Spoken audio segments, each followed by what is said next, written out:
બોલતી ગુફા. એક જંગલ હતું. એ જંગલમાં એક શિયાળ ગુફા બનાવીને રહેતું હતું. શિયાળ દિવસે શિકાર કરવા જંગલમાં રખડે ને સાંજે ગુફામાં આવીને સૂઈ રહે. એક દિવસ શિયાળ ગુફાની બહાર ગયું હતું ત્યારે એક અજાણ્યો સિંહ ફરતો ફરતો શિયાળની ગુફા પાસે આવ્યો. તે ભારે આળસુ હતો.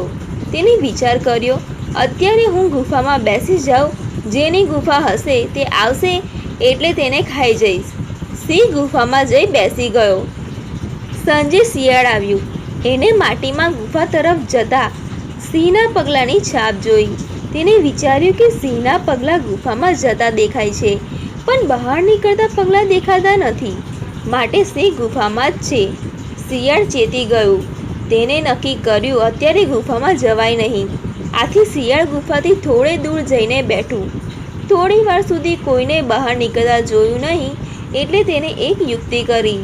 ગુફાને કહેતું હોય તેમ શિયાળ બોલ્યું, ગુફા રે ગુફા, આજે કેમ બોલી નહીં? રોજ તો હું આવું ત્યારે તું બોલે છે કે આવો આવો. આજે તને શું થયું છે?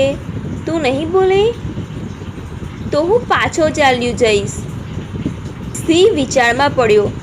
ગુફા રોજ શિયાળને આવકાર આપતી હશે, પરંતુ આજે મારી બીકને લીધે ગુફા બોલતી નથી. તો લાવ ગુફાને બદલે હું જ બોલું.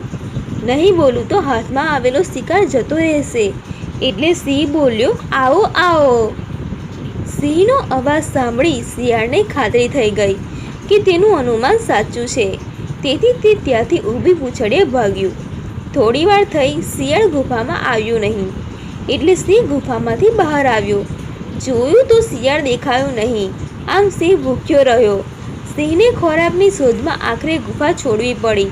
શિયાળની યુક્તિ સફળ થઈ. શિયાળ બચી ગયું. શિયાળ બોલ્યું, જે ચેતીને ચાલે એને પસ્તાવાનો વારો કદી ના આવે.